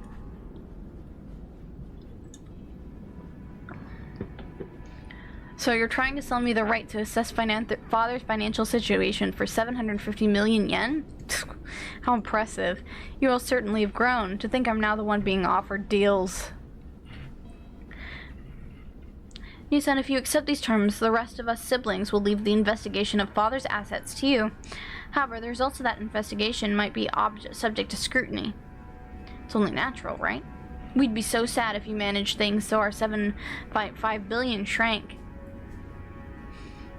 We'll avoid planning as a general rule. Just make sure you do it neat and tidy. As long as you don't try anything that's blatantly obvious, we've got no intention of stirring things up. We just want our inheritance quickly, too. We don't want to get all drawn out and left hanging. If a complaint is made, who would carry up the follow-up investigation? We don't mind if it's you. This is probably the first and last chance for us siblings to reach a consensus. I believe it won't come to that. Looks like even you can speak up now and then, Rosa. By this point, it's obvious that Kraus wasn't all that trusted as the oldest sibling, so there's no need to go into detail. The formerly tyrannical oldest brother had always abused his privileges and violated the other siblings' shares. It was in response to this that the other three, and now adults, were finally teaming up and striking back for the first time. Sorry, but there's more. Our fifth condition. This decision must take precedence over father's will. Later on, we don't want some will to appear and make this decision completely irrelevant. I see that you're very cautious. Then let me ask, if the gold really were found, what would you do? Since you'll be making payments to us for what the gold's worth, the rest of us, really, don't care if we ever see the gold or not. You can think of our share as an advance payment. It's good to have dreams, isn't it? You plan to turn this island into a resort, right? You might have stumbled upon the gold by chance during construction. Ava let out a high-pitched laugh. Kraus watched but didn't even flinch. Let me add a 7th condition before I accept. In the situation that any sibling other than me finds the gold, they will immediately turn it over to me. Oh, yes, of course. We'll hold on to it for you. It was a play on words. Of course, the others, who were forcing Kraus to pay money for some non-existent gold, wouldn't save Kraus's portion if they actually found it. From the beginning, this deal has been nothing more than a threat dedicated at Kraus. Regardless of the actual facts, it was still extremely likely that Kraus was embezzling his father's assets. When Kinzo-Fei's death at last and his inheritance distributed, some unpleasant facts would surely come to light. They could easily become fatal to Kraus. The others had spotted this weak point and were threatening their brother under the veil of compromise, trying to wring out a huge sum of money out of him. However, they'd forgotten one thing. They'd forgotten that their brother's brain moved so swiftly, at least when it came to cunning and guile, that they'd been forced to band together to combat him. While Ava couldn't stop smiling, sure of her victory, Kraus let out a gloating laugh to show how relaxed he was. This all makes for such a touching story. My estrangement from you all has left a deep pain in my heart. If accepting these conditions means we siblings can become friends again, it would please me to no end. I'd be happy to agree to your deal. Rejoice, Rosa. We have reached an understanding. Rosa's expression dimmed. It was never a good sign when her brother started talking like this. Ava also keenly picked up on this. That's why she was unable to wipe away the sense of unease, even though Kraus had obediently accepted the deal. My, how obedient of you. It's not like you at all. What a cruel thing to say. Are you implying I have some ulterior motive? Of course I don't. I'm just the same as all of you. Just the same as all of you. He seemed to emphasize that one part. The color of Rudolph's face darkened. To him it sounded as though Kraus was saying, I have a plan similar to yours.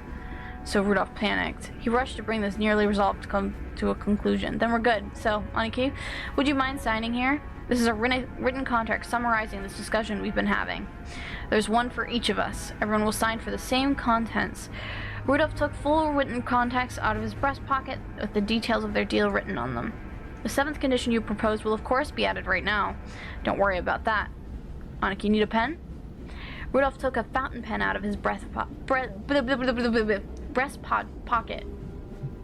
and offered it to Kraus. Kraus made it as if to accept it, but then, with a small laugh, he drew back his hand without taking it and spoke. Actually, in order to ensure this agreement is properly executed, I'd like to propose an amendment on just one point. As soon as Kraus said that single sentence, all of the siblings felt as so ominous was creeping up their backs at the same time.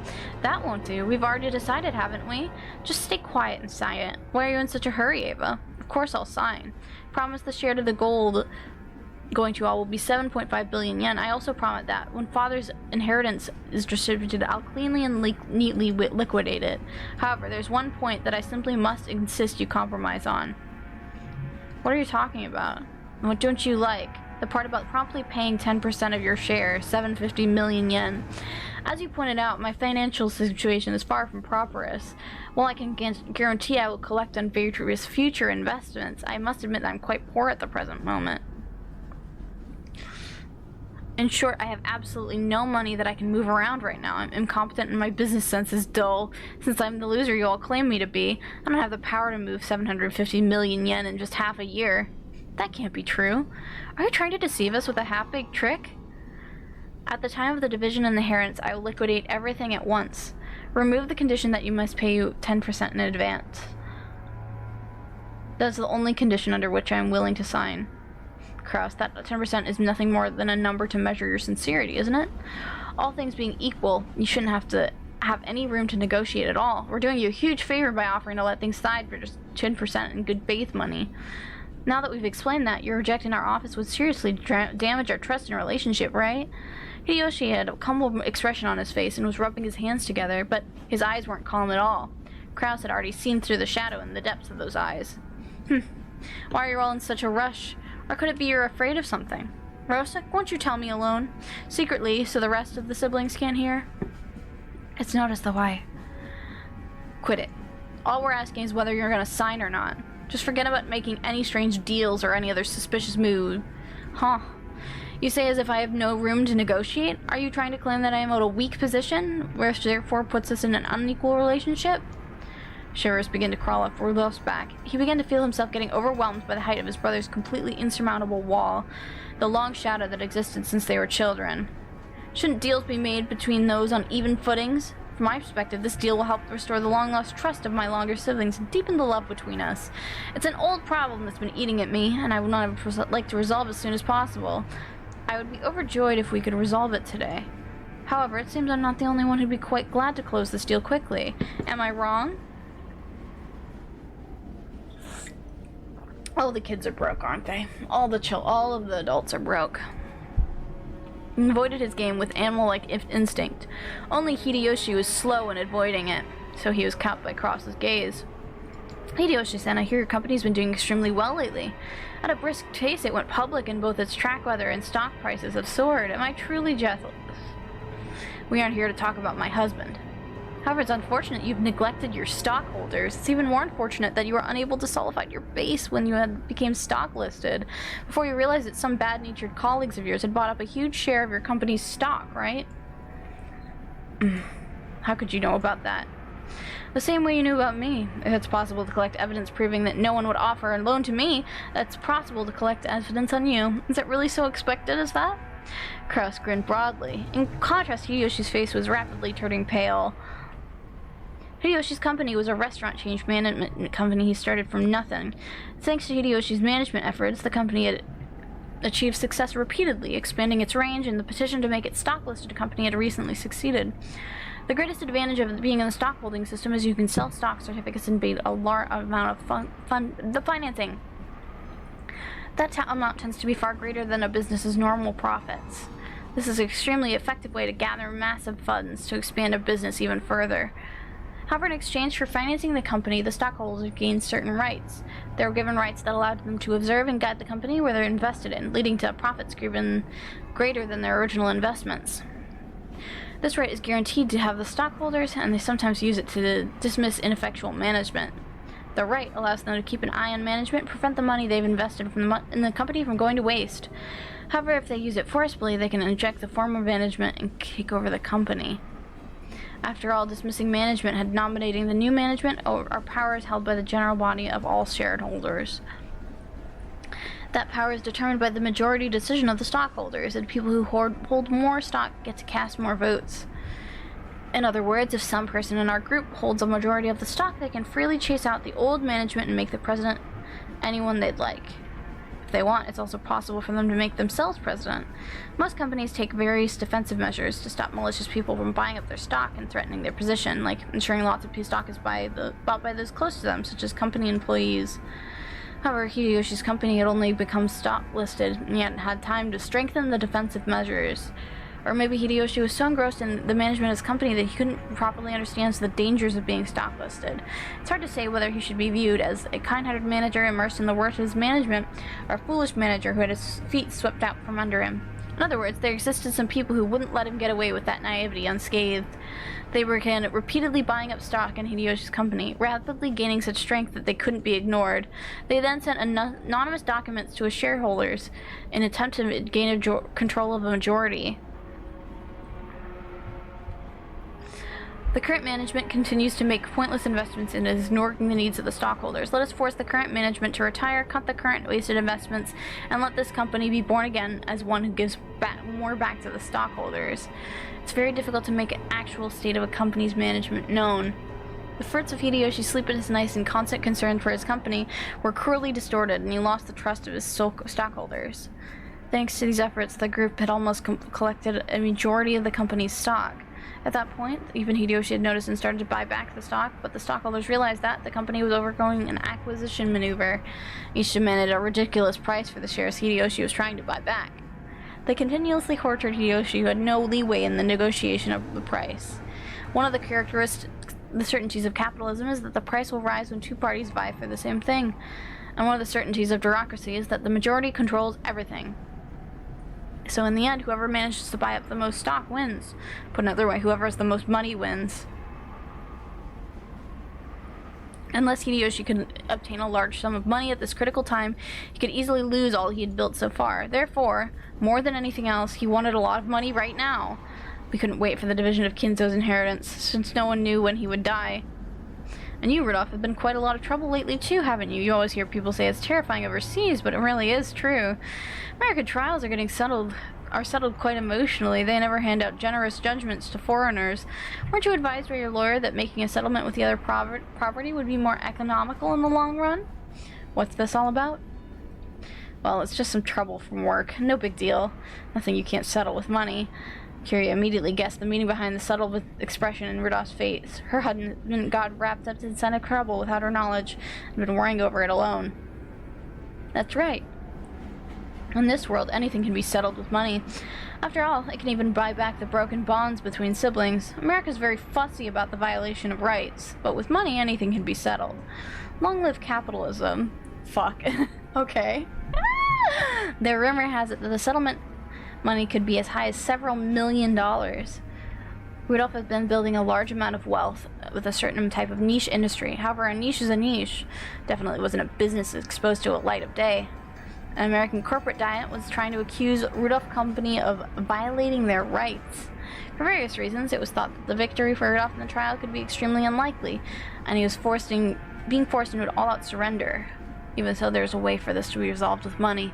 If he could just pay that money, he still might be painful, but he'd be able to pick himself back up. But if he didn't pay, he'd lose everything. Therefore, more than anything else, he wanted a lot of money right now. Rosa, you're a good, noble little sister. You wouldn't get yourself involved in a dangerous money game. However, you soft-hearted nature has brought you trouble, hasn't it? In my opinion, becoming a co-signer for anything isn't something one should enter into lightly. That's none of your business, Kraus. Rosa uncharacteristically laid back her emotions and yelled. After all, no one was supposed to know that. As Kraus watched, he let slip a muffled laugh. Without exception, every one of them, more than anything else, wanted a lot of money right now. In other words, the situation had been reversed. After all, the person the younger siblings were threatening was the only one who had no urgent need for a large sum of money. Their other three, however, wanted a lot of money quickly, no matter the cost. In other words, the longer it took to establish this deal, the better position Kraus would be in. Kraus was extremely sly. He had known of their Achilles' heel from the beginning, even though he had not been certain. Therefore, he hidden his knowledge until the very end, striking back only after analyzing their attitudes. If it were possible, I would like nothing more than to raise some money for my adorable siblings in their time of need, but unfortunately, I have nothing on hand.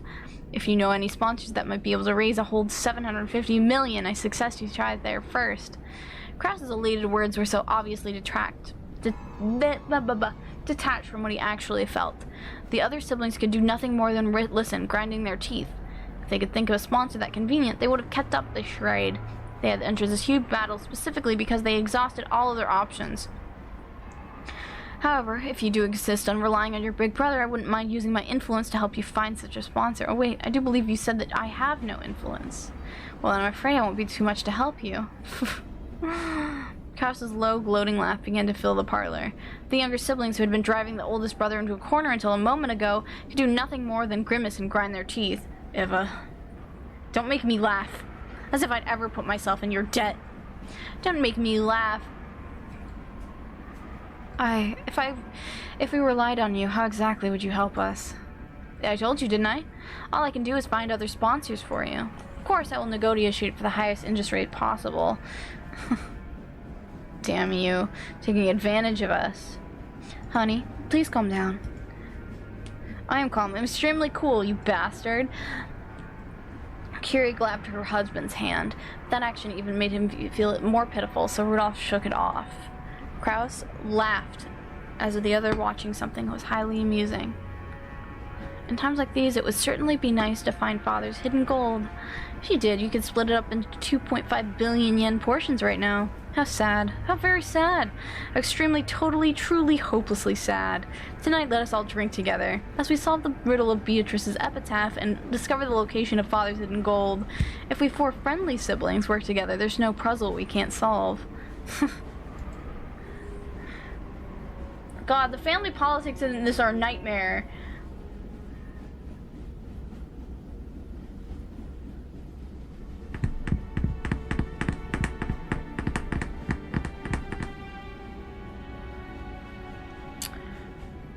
Do I want to do the scene, or do we want to do one more and call it? We'll do one more. Quite an entertaining scheme. Well then, what are the conditions they've attached? Well, whether or not Kraus actually discovers the gold, he'll pay Ava, Rudolph, and Rosa a total of 7.5 billion yen for their shares. However, 10% of that will be paid before March. Kraus, you dunce. To think he would have his own feet swept out from under him by his younger siblings. How truly amusing. But it sounds as though they were tripped when going in for the kill, yes? Yeah. Kraus exposed the fact that Ava and the younger siblings all have an urgent need to get money. Is there even any need to expose such obvious facts? That irresolute, incompetent man. What are they doing now? That conversation has been put on hold for the time being. Now Beatrice's epitaph is being discussed. So they're trying to solve the riddle and find out where my gold is hidden? Yes. Kinzo set down his spectacles and snorted. Will the miracle be fulfilled first, or will those fools expose the gold first? What a show this will be. At the very moment those fools solve my puzzle, I will suffer utter defeat. They can suck my corpse down to the last fragment of bone. The great of fools can allow great magic to break forth a miracle. And yet, if the fulfillment of a miracle comes first, Beatrice will be resurrected. The smile I've been chasing half my life will be restored. Oh, Beatrice, soon will come the sacred night where we will bet upon a miracle, and the game of demons shall begin. I will surely prove triumphant and survive. I'll let you have the lives of all of those others. I don't need wealth or honor, or assets or gold or anything. All I want to see is your smile one last time.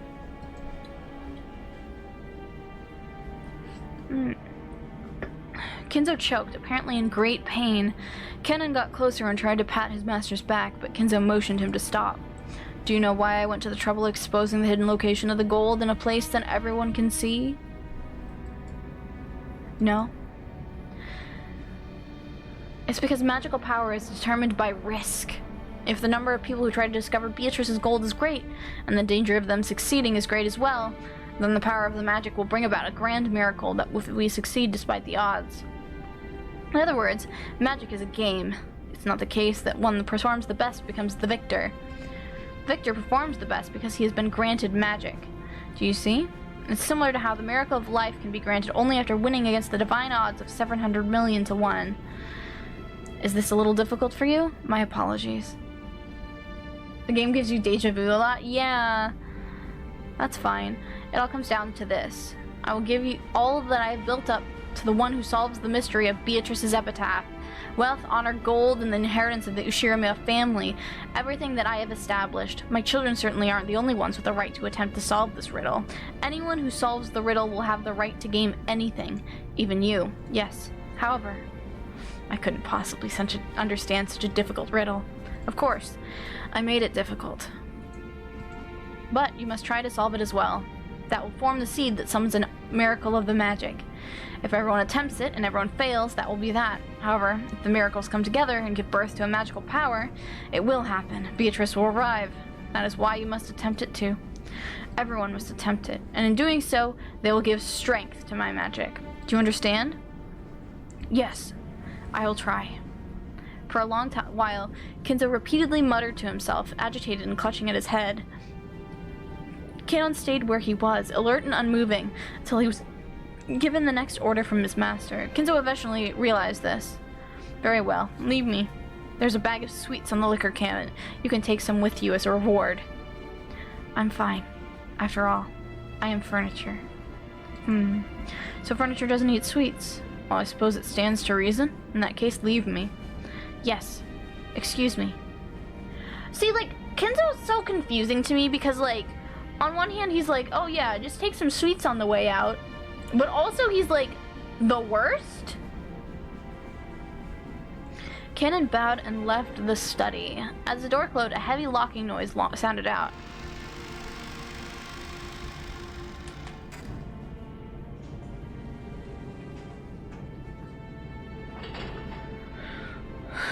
Yeah, he seems crazy, but with how Umineko is, it's not like, he's not like the worst offender. This is like small baby brain compared to the 5D, like, multiverse chess we're about to play. It was not the sound of the cannon locking the door, it was the door locking automatically. No one could enter without Kinzo's permission, and once they left, they could not enter again. It was a mechanism that Kinzo, unable to trust his blood relatives, had created to seal himself up in his own study and isolate himself from the outside world. He was already unable to trust anyone excepting, not the children who shared his blood, but those servants who called themselves furniture.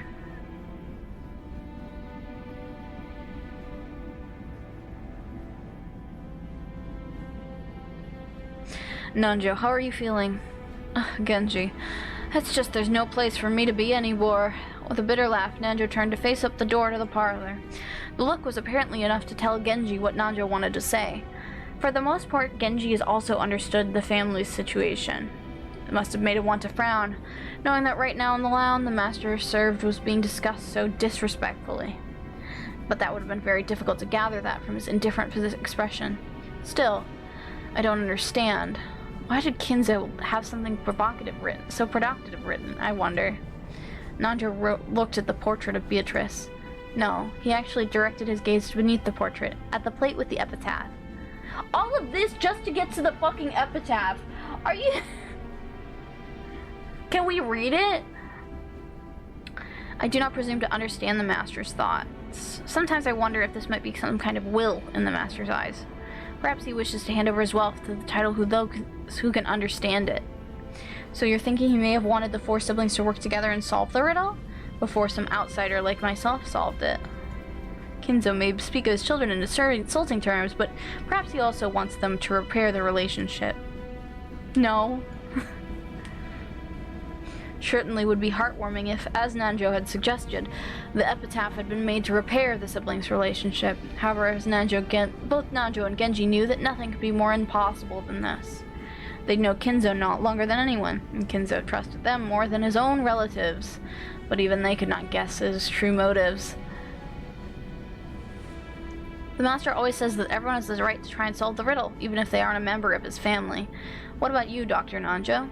No, it's still a little too difficult to puzzle for this senile old man. Actually, I once wrote this epitaph down on my notebook. Night after night, I would try to solve it before going to sleep, but really is hard. Looks like we might have some free time to relax and consider it before someone comes to get us. What do you say, Genji? I am nothing more than furniture in service to the master. Gold and assets are unnecessary to me. You're very modest. I imagine that's why Kinzo trusts you so much. If so, I'm honored. As Nanjo lightly outlaughed with his response, he once again looked at the epitaph. Behold the sweetfish river running through my beloved hometown.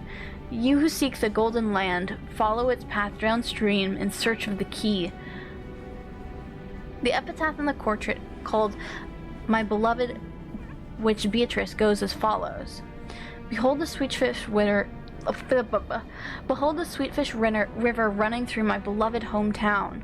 You who seek the golden land, follow its path downstream in search of the key.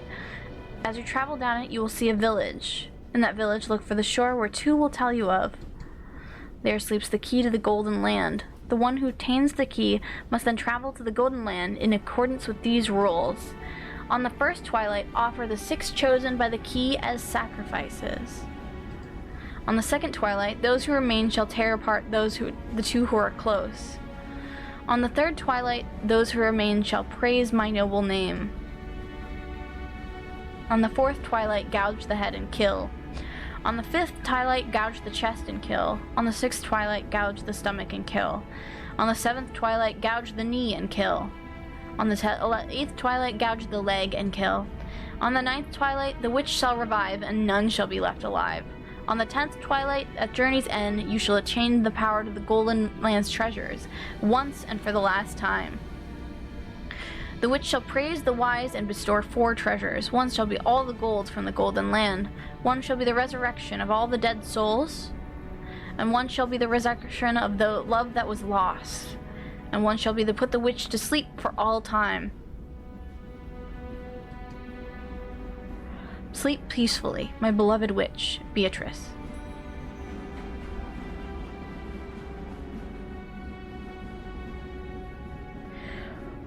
Whoo! SSR witch. Yeah, she's like an SSR. She's gold.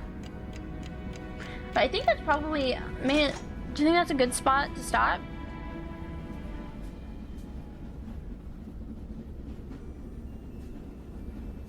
Oh, what's happening?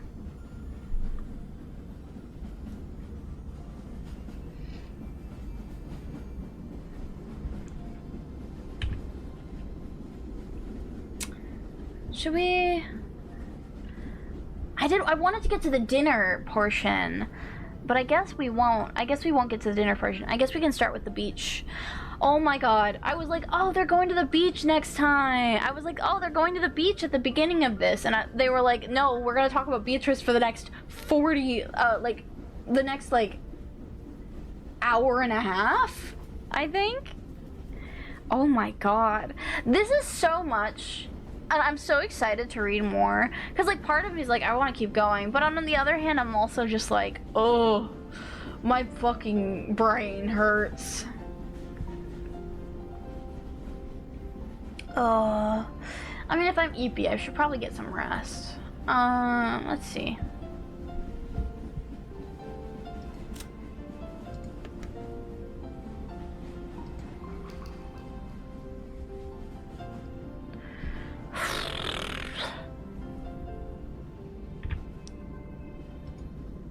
Okay, let's see.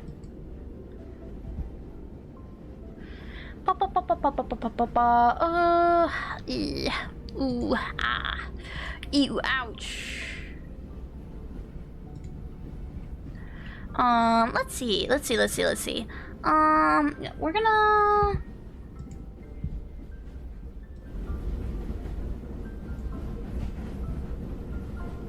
I think that's enough for today. I think, yeah.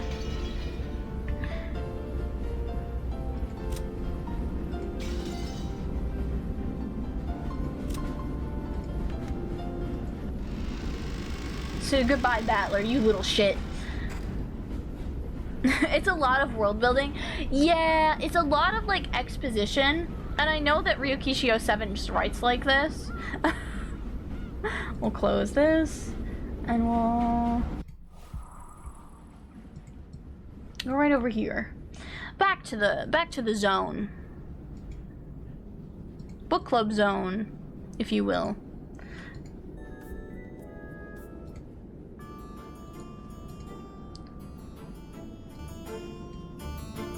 But yeah, it's a lot of Ryukishio 7's writing style is very exposition heavy, and it's very long and winded. We've taken 3 hours to get to them going to the beach on the first day, so we're gonna be here forever, essentially, is what I'm reading here. We might honestly be here forever. We might never finish Umineko. Maybe I can't even comprehend finishing Umineko at this point. We haven't even gotten to chapter 2. This entire game has 16 chapters. You're never getting to the dinner. We can never eat. We'll never get to dinner. It's okay. I feel like a lot of this exposition heavy stuff is important. It's really important, and I know that I'll go back and I'll probably reread it and be like, oh, at the beginning, right? At the beginning of the when I finish Umineko fully, or even after I finish a couple chapters, I'll probably go back and be like, oh, so that's what that meant. I'm like, what was Kinzo cooking? Ah, he was cooking this. Kinzo has been cooking for too many years. I think that they need to take him off. His evil wizard vibes are immaculate though. He does have the evil wizard vibes, which is crazy.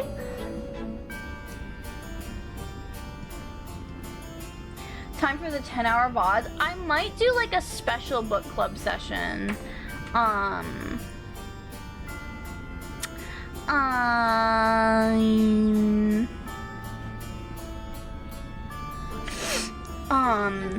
Cause I think maybe if I ever get I don't ever get Thursdays off is the thing, naturally Thursdays. But maybe if I get a Friday or something, or well, maybe we can do a special feature Umineko stream where we just read, and we start earlier in the day and just read.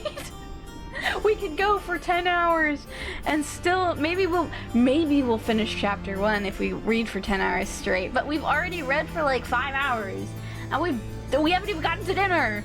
It's not even dinner time. It's not even dinner time. This game is so long. We're never finishing it. We're never. What have I done? I lied. I wanted to read this really badly, so, teehee. Uh-huh. The thing is, I'm also, like, kind of familiar. The thing with me is I'm impatient just because, like, I feel like I'm impatient just because I've read the first 2 chapters of it. I've technically, like, ages ago, back when, like, it was only, like, the first 2 chapters. Like, there was I believe there's, like, a fan translation, back in the day. And there were only, like, 2 chapters translated. Not even, I think. I don't even think I'd finished chapter 2 of Umineko last time I attempted to read. So it's one of those things where it's like, I should probably finish this. It's been like 10 years. I should finish this. Cause I think I read it in like 2012? 2013? Was when I read the first couple chapters? I can't even remember how long ago it was.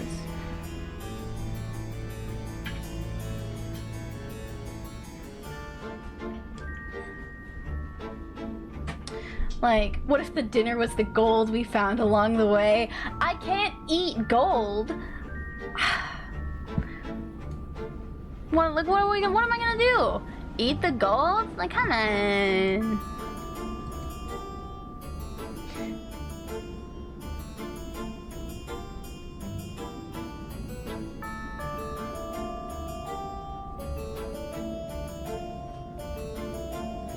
People eat gold leaf, do they? Yeah, you shouldn't be eating, you shouldn't be eating gold in large quantities. You can technically digest it, but it's not very good for you, right? Like, it's not good. Like, it's not good for you in massive quantities. I think 10 tons of gold would kill you if you ate it.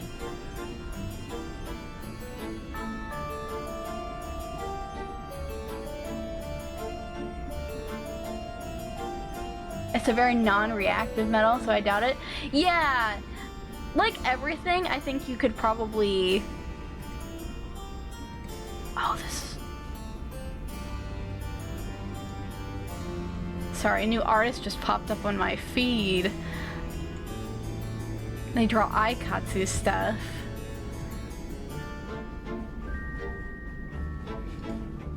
I should send this to Soli.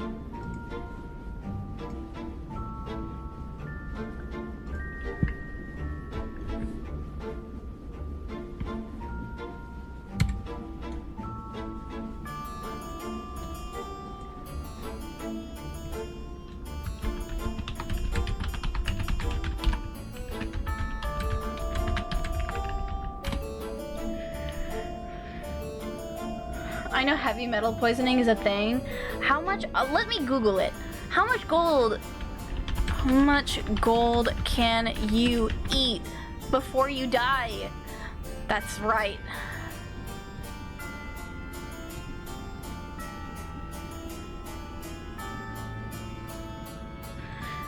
Theoretically, you could eat your fill of 24 karat gold without falling ill. Pure gold is chemically inert and passes through the human digestive system without being absorbed into the body.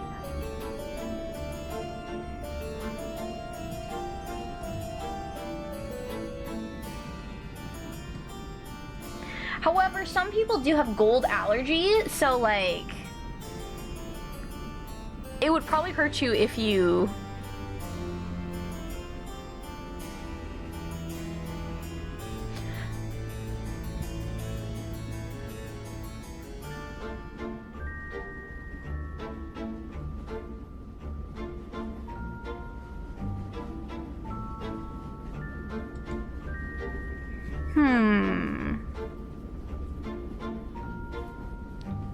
It also depends on what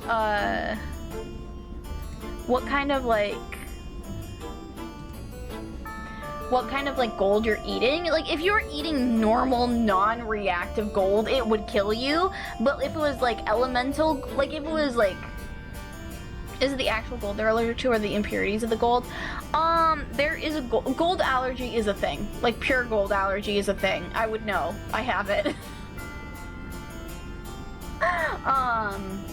I can't wear gold earrings, at all. Like, I have a pair of, like, earrings that I inherited, when Sir grandmama, passed away when I was young, and I inherited a pair of gold earrings from her, as well as, like, a ring and some other stuff as well. But I can't wear the earrings because they make my ears bleed. If I wear them for too long, and my ears will swell up. So I do have a gold allergy, and they are like real. I checked they have the little stamp on them that shows the gold purity. And they are real.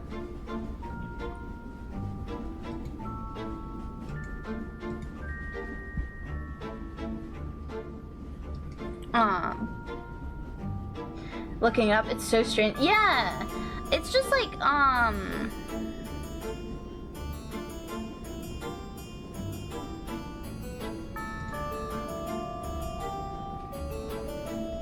it's like not bad. Like, it's like obviously like,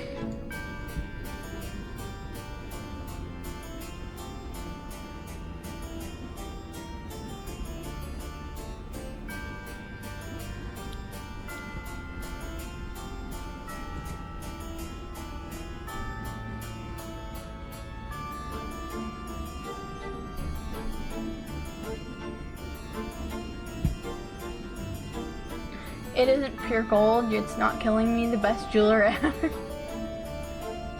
See, I also have like I also have brass allergy. I'm allergic to most metals. The only thing I can wear is like, oh god, what's the stainless, like surgical stainless steel?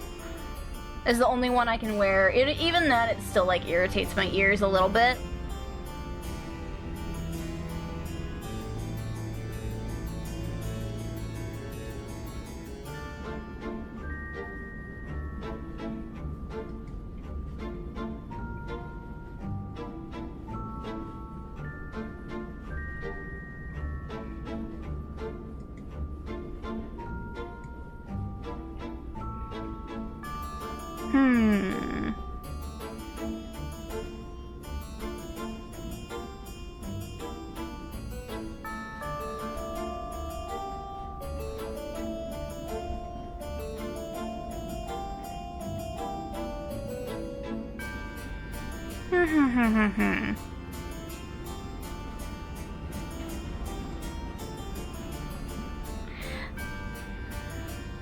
But yeah, it's like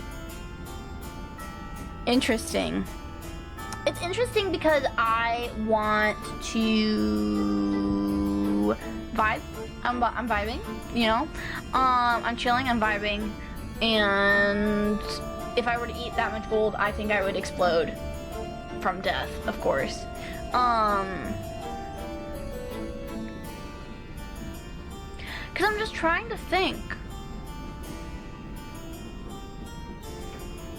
I guess it's really the same reason you have to autoimmune suppress people that get metal put in their body. Some people get reactions from your contact. Yeah. Mine is just like, mine is not like that severe. If I wear like gold, I can wear gold directly on my skin, and I can wear like any metal directly on my skin and be perfectly fine. But if I put them, so I have pierced ears, right? Like you can tell my ears are pierced. But if I use anything other than like stainless steel, they get super like, it's specifically earrings that do it. It's just because of the hole in my ear, because literally piercings are just having like a hole in your ear. So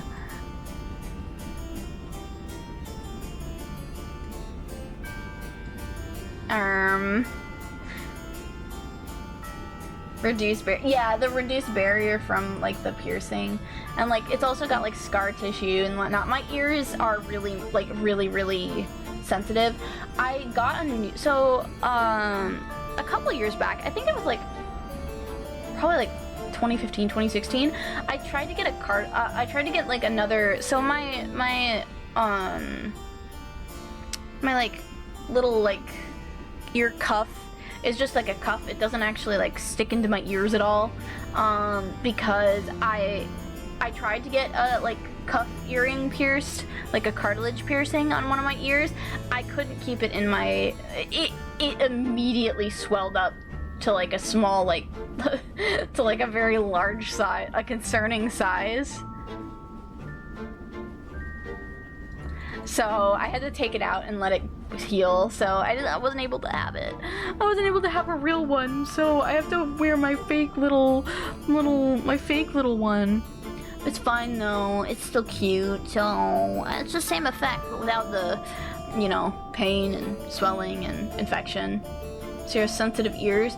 I don't have sensitive ears. I can't have literal metal piercing it. I can't have metal piercing my ears. Just like you can't have many things piercing you without dying.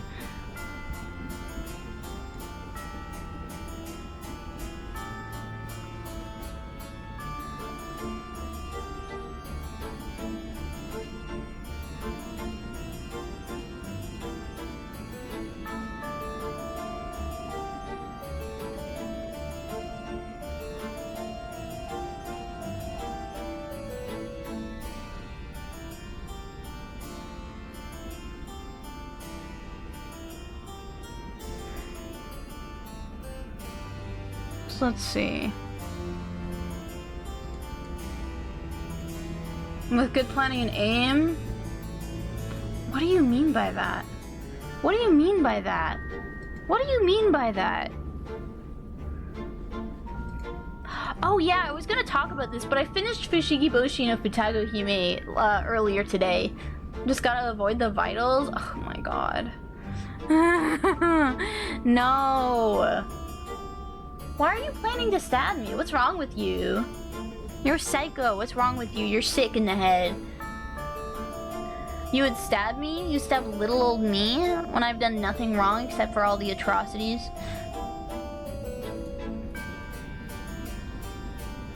Getting a little Vlad feelings? Oh, not the Vlad feelings. Bringing out the Vlad feelings.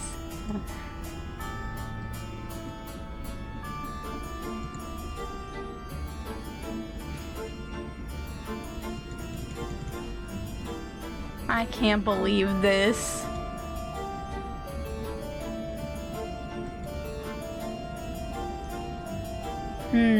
But yeah, I finished Fushigi Boshi this week. I want to start this. I'll probably start the second season soon. To make sure it's available, the way I'm watching it. So, because I've been watching it without subs, because I'm like, I really want to just like flex my Vlad the Atrocities aside. Vlad the Impaler's a metal name. It is, yeah.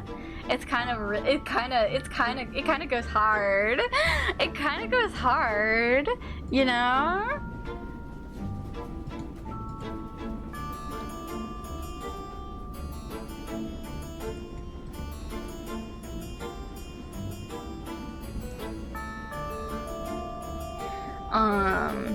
But I'm trying to think of what else I want to watch. I want to watch Fushigi Boshi Futago Hime Gyu.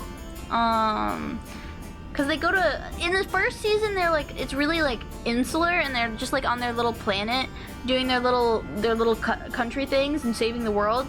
And then in the second season they all go to like princess school. Which is awesome. It's very Fushigi. That's very Princess Pretty Cure of you. Honestly, watching Fushigi Boshi has just made me miss Princess Pretty Cure. I kind of want to rewatch. I also need to watch.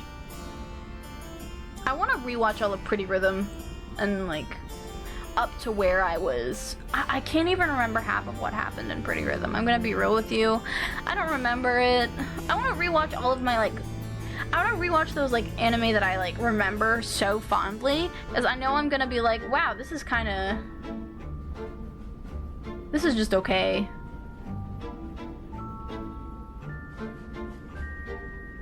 Why was my...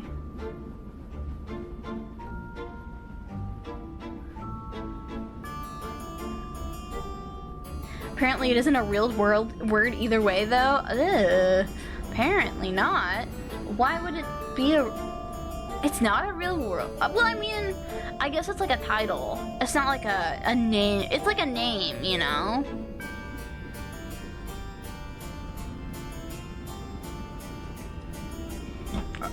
It's more like a title than like a word. The on the end of things insinuates that it is a like profession. So his job is impaling things. And then, so like if you were, say, a butcher, your job? Well, I guess butchery is like its own thing. It's English language hard.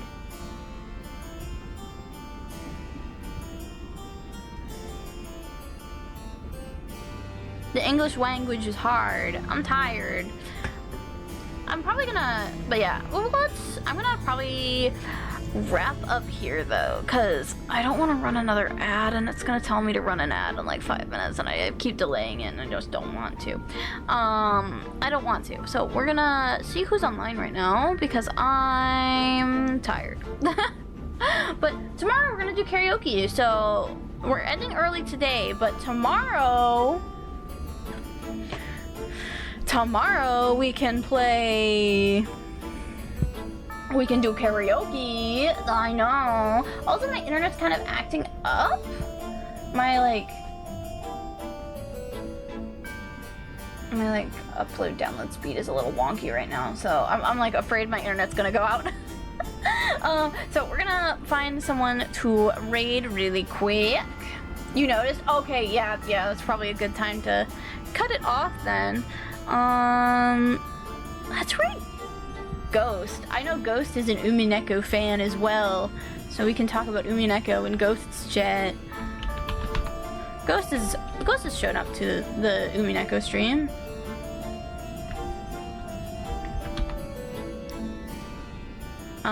Ghost is playing Xenosaga right now, so but we're gonna go head over to Ghost.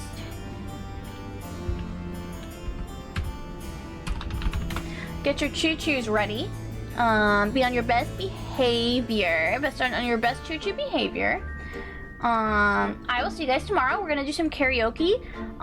Hopefully my voice isn't too tired. I feel my voice getting like really tired. I'm just gonna not talk all of tomorrow until karaoke, I think. I could get away with it at work. It's fine.